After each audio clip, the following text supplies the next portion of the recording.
बोरद आरोग्य केंद्रात रेबीज इंजेक्शनचा तुटवडा। नागरिकांचे हाल, माजी उपसभापती विजयसिंग राजपूत आक्रमक। दीपक गोसावी।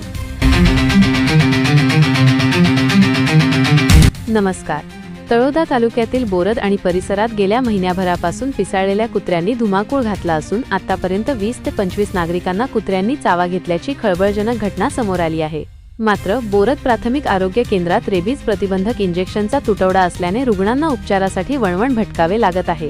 या गंभीर प्रश्नी पंचायत समितीचे माजी उपसभापती विजयसिंग राजपूत यांनी जिल्हा आरोग्य अधिकाऱ्यांकडे धाव घेत तत्काळ इंजेक्शन उपलब्ध करण्याची मागणी केली आहे। मिळालेल्या माहितीनुसार कुत्र्याने चावा घेतल्यानंतर रुग्ण उपचारासाठी बोरद आरोग्य केंद्रात धाव घेतात, मात्र तिथे केवळ पहिला डोस दिला जातो। पुढील डोससाठी आरोग्य केंद्राकडून वरिष्ठ स्तरावरून पुरवठा नाही असे सांगून रुग्णांना थेट तालुका स्तरावर जाण्याचा सल्ला दिला जात आहे। ग्रामीण भागातील मजूर वर्गाला पुढील डोससाठी वारंवार तालुक्याला जावे लागत असल्याने त्यांचा वेळ आणि पैसा खर्च होत असून वेळेवर उपचार न मिळाल्यास जीवितास धोका निर्माण होण्याची भीती व्यक्त होत आहे। या परिस्थितीवर संताप व्यक्त करताना माजी उपसभापती विजयसिंग राजपूत म्हणाले की बोरद आरोग्य केंद्रात इंजेक्शनचा पुरवठा कमी असल्याने मजुरांचे प्रचंड हाल होत आहेत। पिसाळलेल्या कुत्र्यामुळे ही एक प्रकारे आरोग्य आणीबाणीची स्थिती आहे। प्रशासनाने त्वरित पूर्ण डोस उपलब्ध करून द्यावेत, अन्यथा नागरिकांच्या आरोग्यासाठी आम्हाला तीव्र पावले उचलावी लागतील। त्यांनी या संदर्भात जिल्हा आणि तालुका आरोग्य अधिकाऱ्यांना पत्राद्वारे लेखी निवेदनही पाठवले आहे। या संदर्भात बोरद आरोग्य केंद्राच्या वैद्यकीय अधिकारी डॉक्टर कुंजप्रिया पावरा यांनी सांगितले की रेबीज डोससाठी तालुका स्तरावर पाठपुरावा करण्यात आला असून लवकरच डोस उपलब्ध होतील। त्यानंतर रुग्णांना इतरत्र जाण्याची गरज पडणार नाही।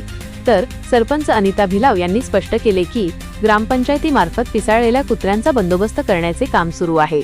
आतापर्यंत 2 कुत्र्यांचा बंदोबस्त केला असून उर्वरित कुत्र्यांना पकडून सुरक्षित ठिकाणी सोडण्याची मोहीम राबवली जात आहे।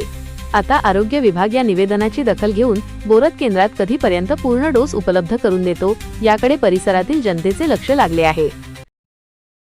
बोरद येथे गेल्या महिन्याभरापासून पिसाळलेल्या कुत्र्यांचा धुमाकूळ चालू आहे आणि या पिसाळलेल्या कुत्र्याने गेल्या महिनाभरापासून बोरद येथील 20 ते 25 लोकांचा चावा घेतलेला आहे। त्याच्यामध्ये महिला आणि पुरुषांचा सोबतच बालकांचा देखील समावेश आहे आणि या पिसाळलेल्या कुत्र्याचा बंदोबस्त व्हावा, त्याचप्रमाणे याच्यावर ज्या रेबीजच्या माध्यमातून उपचार केला जातो ते रेबीजचं इंजेक्शन प्राथमिक स्तरावर पहिला डोस हा उपलब्ध असतो, परंतु नंतरचे जे काही डोसेस असतात त्या डोसेससाठी तालुक्याच्या ठिकाणी पाठवण्याचा स्थानिक स्तरावरून सल्ला दिला जातो। परंतु माझं म्हणणं आहे, माझी मागणी आहे, माननीय जिल्हा वैद्यकीय अधिकारी आणि तालुका वैद्यकीय अधिकारींना माझी विनंती आहे की त्यांनी सदरील डोस हा स्थानिक स्तरावर उपलब्ध करून द्यावा, जेणेकरून स्थानिक नागरिकांचा वेळ आणि पैसा हा वाचला पाहिजे। म्हणून माझी वैद्यकीय अधिकाऱ्यांना विनंती आहे की आपण या बाबीकडे गांभीर्याने लक्ष देऊन प्राथमिक आरोग्य केंद्र बोरद येथे रेबीजचा इंजेक्शनाचा डोस हा पूर्णपणे उपलब्ध करून द्यावा अशी मी विनंती करतो। धन्यवाद।